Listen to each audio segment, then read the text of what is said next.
70 से 80 साल पुरानी गोल्ड की रिंग पता नहीं कैसे दे दी मम्मा ने। तो अस्सलाम वालेकुम and welcome back to my YouTube channel and welcome back to my new vlog. So कैसे हैं आप सब? उम्मीद करती हूँ खैरियत से होंगे आप सब। व्लॉग स्टार्ट करने से पहले मेरी सबसे रिक्वेस्ट है, सबसे दरख्वास्त है, सबसे अपील है, जो आप समझे सब कुछ है, बस मेरा चैनल सब्सक्राइब करें क्योंकि मुझे आप सबकी सपोर्ट की ज़रूरत है। तो मेरा चैनल सब्सक्राइब, लाइक, कमेंट जो जो करते हैं सब कर दें प्लीज़।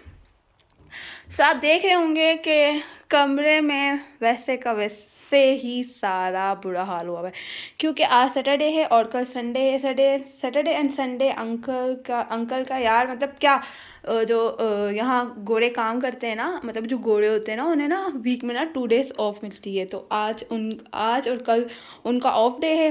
उन्होंने कहा है कि जो पेंट है वो हो चुका है, शुक्र है फाइनली हो चुका है क्योंकि 3 दिन में तो अंकल ने सिर्फ ये दीवार कलर की थी जिसमें आधी दीवार पे से और सिर्फ एक खिड़की है, बाकी अंकल ने सारे रूम को पेंट कर दिया है।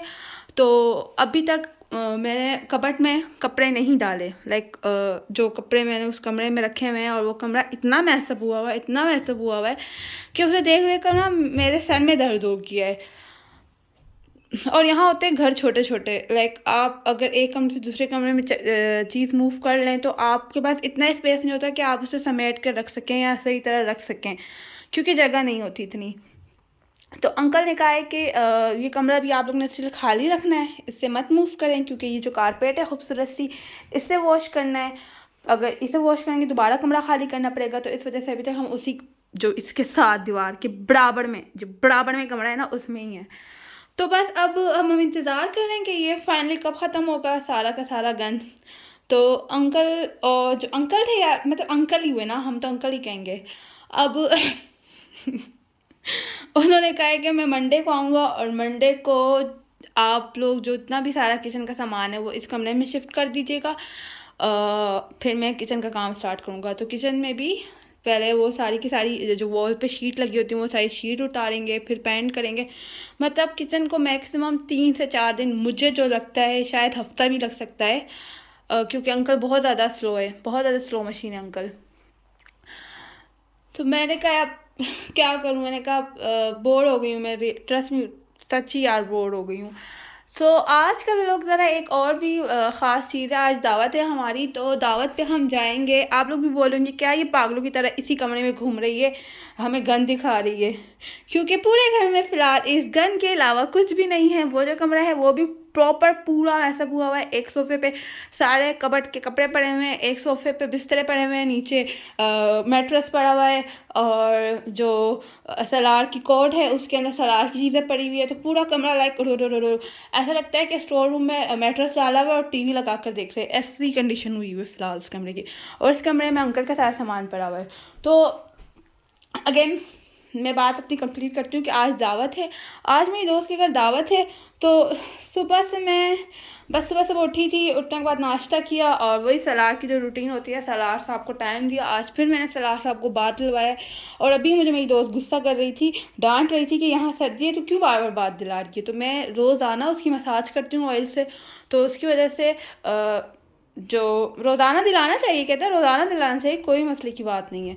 तो मैं उसे हफ्ते में एक दफ़ा ज़रूर बात दिलवाती हूँ। तो बस अब सलार साहब बिल्कुल रेडी है, उन्हें कपड़े पहना दिए हैं, बिल्कुल रेडी। अब मैं सोचती हूँ कि मैं क्या पहनूँ। सो देखते हैं क्या क्या है मेरे पास पहनने को। मेरा वैसे मूड था ये वाला ड्रेस पहनने को, वैसे मेरा मूड तो फैंसी पहनने को। जो मैं पाकिस्तान से आई थी तो अम्मी ने बहुत सारे कपड़े सिल कर दिए थे, बहुत सारे कपड़े सिल कर दिए थे। अब आप सोच रहे होंगे इस अलमारी में तो कपड़े हैं, जो हैंग हुए हुए थे वो मैंने छोड़ दिए थे, जो मतलब लाइक फोल्ड हुए हुए थे वो सारे के सारे मैं उस अलमारी में ले गई थी। तो मैं सोच रही हूँ कि मैं ये वाला ड्रेस पहनूँ। ये पाकिस्तान, मतलब मेरे सारे कपड़े अभी तक पाकिस्तान से ही आ रहे हैं, पाकिस्तान से ही आ रहे हैं और यहाँ पहनने के लिए जगह नहीं है, बंदा कहाँ पहन है।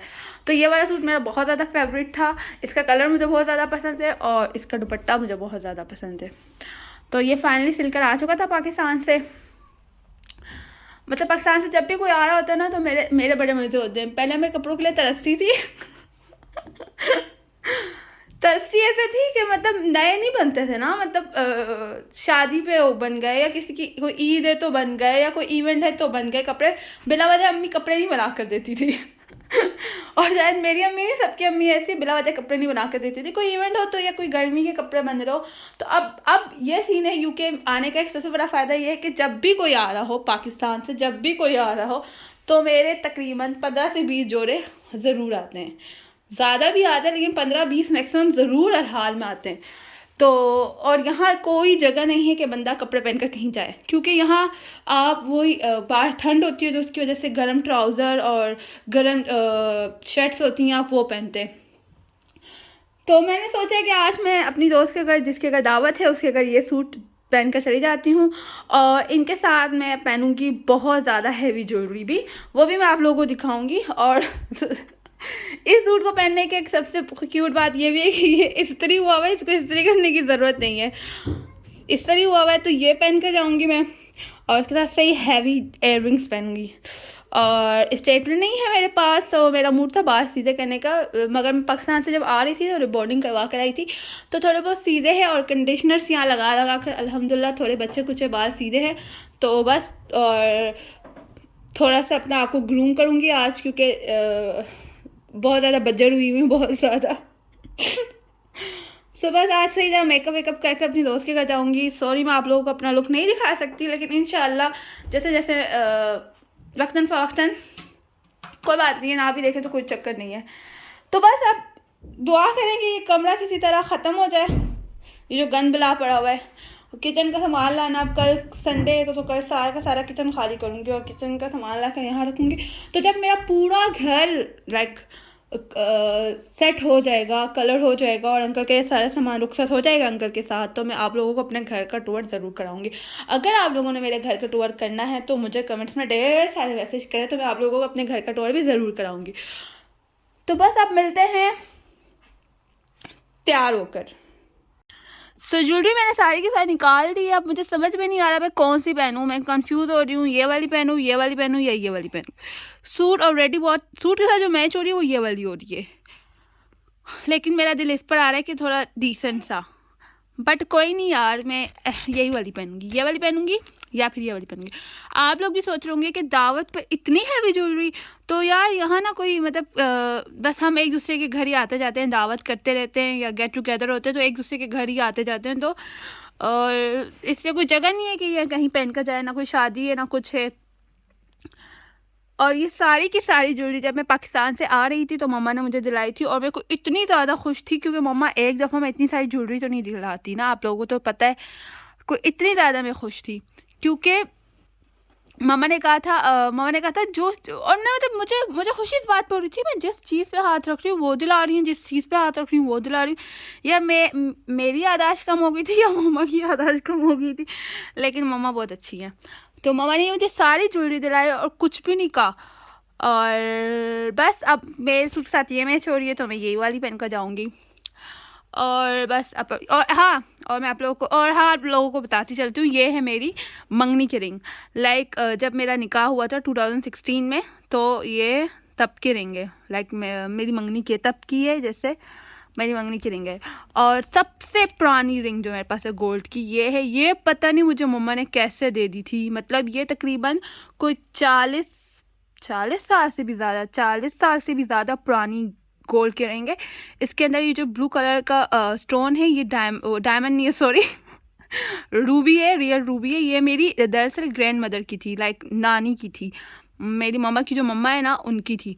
तो जब मैं यहाँ आ रही थी तो मुझे पता नहीं कैसे मम्मा ने दे दी, और मतलब मैंने मम्मा से कहा कि मम्मा ये अच्छी लग रही है, तो मम्मा ने कहा ये मैंने मतलब आपके लिए रखी थी, इसका ख्याल रखना। तो अब जब भी मम्मा मुझे कॉल करती है तो किसी का पूछे ना पूछे इस रिंग का ज़रूर पूछती है, क्योंकि ये उनकी अम्मी की रिंग है। तो इंशाल्लाह मैं इसका इसे बहुत ज़्यादा संभाल के रखूँगी इंशाल्लाह। तो बस अब मैं रेडी होती हूँ, मैं ड्रेस पहन लिया, मैंने मेकअप भी कर लिया है, तो बस अब ज्वेलरी डिसाइड कर रही थी। मैंने कहा आप लोगों को भी दिखाते चलूँ, अपनी छोटी सी ज्वेलरी कलेक्शन है वो दिखाती चलूँ। किसी दिन मैं आपको 1 बाय 1 सारी दिखाऊँगी, और हर ज्वेलरी का अपना एक सीन है। तो ठीक है, बस अब हमें दावत पे पहुँच कर ही आप लोगों से आगे मिलती हूँ।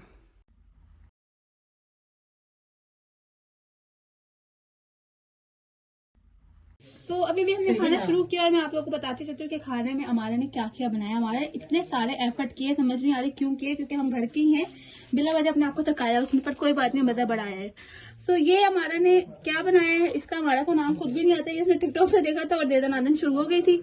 और ये पालक आलू है, लेकिन ये भी बहुत ज्यादा मजा, मैंने चेक की थी बोटी निकाल कर। और ये लैम है, यहाँ लैम भी खाया जाता है, बाकी बीफ और जो दूसरा और क्या होता है मटन होता है ना, हाँ बीफ और मटन नहीं खाते यहाँ लोग, लैम खाते हैं। मुझे शुरू में तो पता भी नहीं था कि लैम धुम्बे को बोलते हैं, मैं समझी बकरे को बोलते हैं, जबकि मुझे पता है बकरे को गोट ही बोलते हैं। और ये पास्ता है, ये भी मुझे मिसबा ने बताया, मैं इसको स्पेगेटीज कह रही थी, पर कोई बात नहीं, पास्ता और स्पेगेटीज एक जैसी होती है, शक्लें ही चेंज होती है इनकी। और ये चाइनीज राइस है, इसकी चाइनीज राइस बहुत ज्यादा मशहूर है। मेरे ख्याल से गोवा एक्सप्रेस वालों को ना हमारा को रखना चाहिए चाइनीज राइस के लिए शेफ। और ये रोल फिश है जो कि नूर खाई जा रही है, नूर से ज्यादा नहीं सबर हो रहा। तो बस खाना खा रही है, और खाना खाने के बाद हम मिलकर काम करते हैं, बर्तन धोते हैं, और जो खाना बच जाता है वो आपस में डिस्ट्रीब्यूट करते हैं। सो कल का व्लॉग का एंड मैं आज करती हूँ, क्योंकि कल रात को मैं बहुत ज़्यादा बिजी थी तो मैं व्लॉग का एंड नहीं कर सकी। तो कल की रात मुझे तो ऐसा फील हो रहा था जैसे कोई ईद है, या मुझे ऐसा फील हो रहा था मैं जैसे पाकिस्तान में जाती थी ना अपनी कज़नों के घर ईद पर या किसी वीकेंड पे, तो मुझे इस तरह की फीलिंग आ रही थी कि मैं कज़न की तरफ जा रही हूँ, तैयार व्यार होकर। तो कल का व्लॉग मैं एंड नहीं कर सकी, तो मैं आज व्लॉग एंड करती हूँ। अपना बहुत बहुत ज़्यादा ख्याल रखिएगा, और प्लीज़ प्लीज़ प्लीज़ मेरे चैनल को सब्सक्राइब, लाइक, आप लोगों की बहुत ज़्यादा सपोर्टिंग की ज़रूरत है। अगर आप सपोर्ट करेंगे तो मेरा जो चैनल है ना वो नाइस क्या होता है यार, जो भी होता है वो होगा। तो प्लीज़ बड़ी मेहरबानी होगी आप लोगों की, अपना बहुत बहुत ज़्यादा ख्याल रखिएगा और मुझे दुआ में याद रखिएगा, और अच्छे अच्छे कमेंट भी ज़रूर नीचे करिएगा। और मुझे ना कोई अच्छे अच्छे टॉपिक्स बताएं जिसमें ना मैं ना व्लॉगिंग करूँ।